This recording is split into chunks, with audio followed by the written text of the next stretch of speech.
एक दिन की बात है। गोस्वामी तुलसीदास आनंद पूर्वक बैठे थे, भजन कर रहे थे।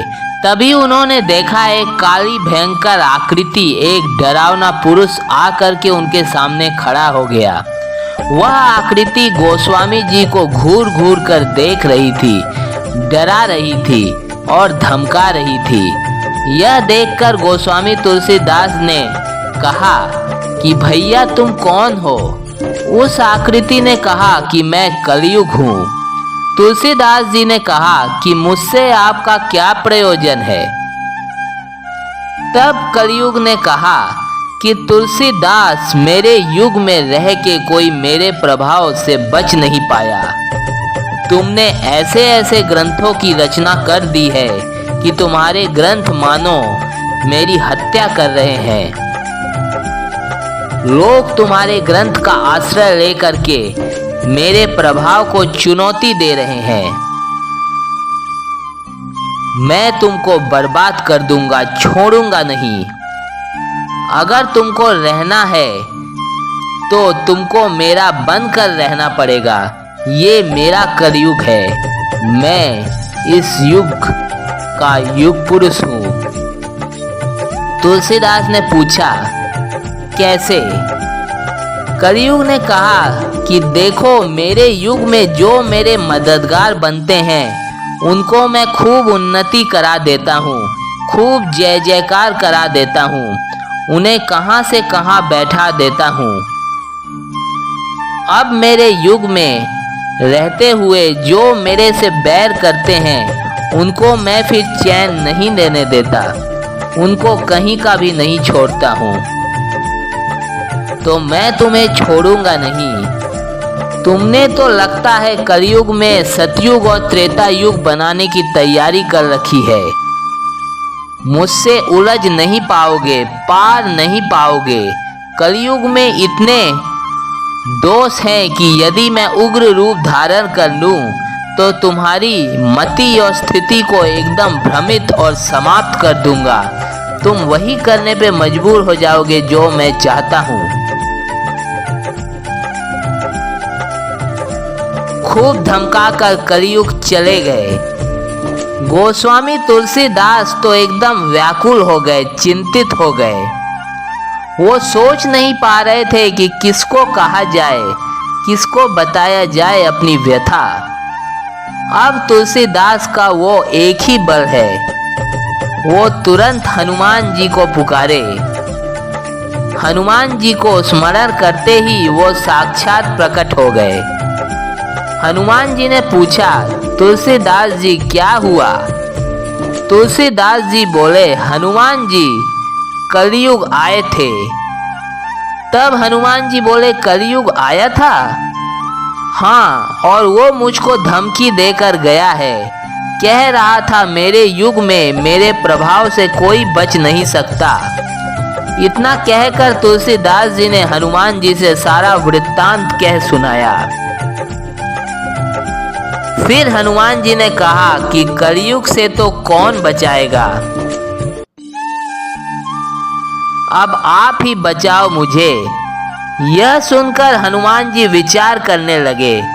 तब तुलसीदास जी ने कहा कि हनुमान जी, आपको भी इतना विचार करना पड़ रहा है? और कोई ऐसा कार्य इस जगत में नहीं है जो आपसे नहीं हो सकता। कोई ऐसा भी कार्य है जिसको करने के लिए हनुमान जी को भी सोचना पड़ेगा, विचार करना पड़ेगा। हनुमान जी ने कहा, तुलसीदास जी ऐसी बात नहीं है, पर बात कलयुग की है। कोई और राक्षस या भूत प्रेत होते तो मैं उनको मारकर अभी भगा देता, पर कलयुग को शासित नहीं कर पाओगे। ये जो चारों युगों की व्यवस्था है यह भगवान की बनाई व्यवस्था है, हमारी बनाई व्यवस्था नहीं है। और भगवान की बनाई व्यवस्था में व्यवधान करना एक सेवक का काम नहीं हो सकता। तब तुलसीदास जी ने व्यग्र होकर कहा कि फिर तो यह कलयुग हमें नष्ट भ्रष्ट कर देगा। हनुमान जी ने कहा कि नहीं, ऐसा भी नहीं होने देंगे। तब तुलसीदास जी ने कहा कि आप कलयुग का शासन नहीं करेंगे, कलयुग ने मुझसे बैर ठान दिया है, तो मैं जाऊं तो जाऊं कहाँ, किसको कहूं अपनी व्यथा। तब हनुमान जी बोले कि देखिए, कलयुग का तो यह समय है और वो अपना रंग डाले बिना रहता भी नहीं है, तो क्या किया जाए। कलयुग को मैं समाप्त नहीं कर सकता, क्योंकि चारों युगों की व्यवस्था तो भगवान ने ही की है। अब कलयुग की बुराई है तो कलयुग की अच्छाइयाँ भी है कि कलयुग में केवल हरि नाम के उच्चारण में मनुष्य भवसागर से पार हो जाता है। लेकिन कलयुग का अपना कुप्रभाव भी है। तब तुलसीदास जी बोले कि फिर मैं अपने आप को और इन ग्रंथों को कलयुग के प्रभाव से कैसे बचाऊंगा हनुमान जी। अगर कलयुग हावी हो गया तो क्या होगा, मैं तो कहीं का भी नहीं रहूंगा और मेरे यह ग्रंथ भी अपना प्रभाव मानव जाति पर नहीं दिखा पाएंगे। तब हनुमान जी तुलसीदास जी से बोले कि तब आप एक काम करो, आप प्रभु श्री राम को एक विनय पत्रिका लिख दो, विनय से भरी हुई। आप विनय पत्रिका लिखकर मुझको दो और उस विनय पत्रिका पर राम जी के हस्ताक्षर करवाना मेरा काम है। पत्र आप लिख दो, फिर भले ही एक कलयुग नहीं 1,00,000 कलयुग भी क्यों ना आ जाएं, आप और आपके ग्रंथ सदैव सदैव कलयुग के प्रभाव से अछूते रहेंगे। आपकी ग्रंथ की, आपकी वाणी का जो भी आश्रय ले लेंगे वो भी कलयुग के प्रभाव से बच जाएंगे।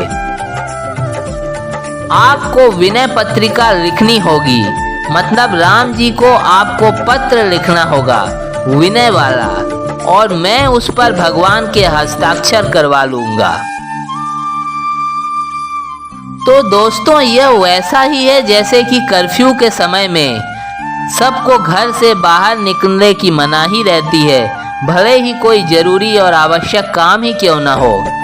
परंतु अगर किसी व्यक्ति ने डिस्ट्रिक्ट मजिस्ट्रेट से अपना पास बनवा दिया, उनके हस्ताक्षर करवा लिए, तो वह व्यक्ति अपने काम के लिए कहीं भी जा रहा है और न उसको कोई रोक रहा है। बेरोक टोक वह अपने काम के लिए कहीं भी आ जा सकता है, इस कर्फ्यू के बीच में भी। तो इस कलयुग रूपी कर्फ्यू में अगर गोस्वामी तुलसीदास के पास प्रभु श्री राम के हस्ताक्षर की हुई विनय पत्रिका होगी तो उनको कलयुग का कोई भी प्रभाव नहीं पड़ेगा। हनुमान जी ने कहा कि तो आप बस एक विनय पत्रिका लिखो और मुझे दो। गोस्वामी तुलसीदास जी ने उसी समय विनय पत्रिका का लेखन किया। तुलसीदास जी ने विनय पत्रिका लिखी जो बहुत गहन है, जिसमें 279 पद है। हर पद अपने आप में पूर्ण और अभूतपूर्व है। फिर विनय पत्रिका का लेखन कर तुलसीदास जी ने हनुमान जी को दी और हनुमान जी विनय पत्रिका को लेकर के प्रभु श्री राम के पास साकेत धाम पहुंचे। साकेत धाम में प्रभु श्री राम अपने सभी भाइयों, परिकरों, माता सीता सहित बैठे हुए थे। उन्होंने श्री राम को सारा वृत्तांत कह सुनाया। हनुमान जी से सारा वृत्तांत सुनकर श्री राम ने अपने सभी भाइयों और माता सीता की सलाह मांगी। सभी ने सर्वसम्मति से श्री राम को कहा कि आपको अवश्य विनय पत्रिका में हस्ताक्षर करने चाहिए। तुलसीदास जी के ग्रंथों के द्वारा इस संसार का बहुत हित हो रहा है। इन ग्रंथों का आश्रय जो पा जाता है उसका हित हो रहा है और उसमें सदाचार व्याप्त हो रहा है। तो ऐसे ग्रंथ और ऐसे ग्रंथ लिखने वाले रचयिता की तो कलयुग से रक्षा होनी ही चाहिए। यह सुनकर प्रभु श्री राम ने हनुमान जी से कहा कि हम यह हस्ताक्षरित विनय पत्रिका स्वयं तुलसीदास के हाथ में देना चाहेंगे। यह सुनकर हनुमान जी तुरंत गोस्वामी तुलसीदास को सशरीर साकेत धाम लेके आए।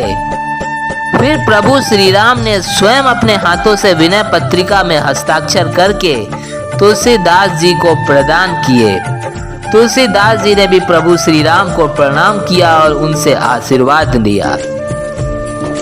फिर तुलसीदास जी वापस अपने स्थान पर लौट आए हनुमान जी के साथ।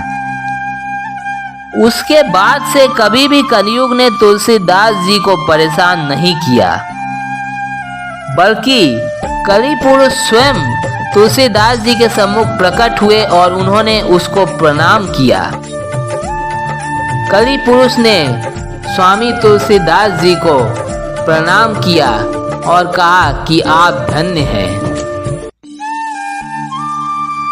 तो दोस्तों, इस कलयुग में जो श्री गोस्वामी तुलसीदास के ग्रंथों का सहारा लेगा, जैसे रामचरितमानस, विनय पत्रिका, हनुमान चालीसा इत्यादि, उस पर कभी भी कलयुग का प्रभाव नहीं पड़ेगा।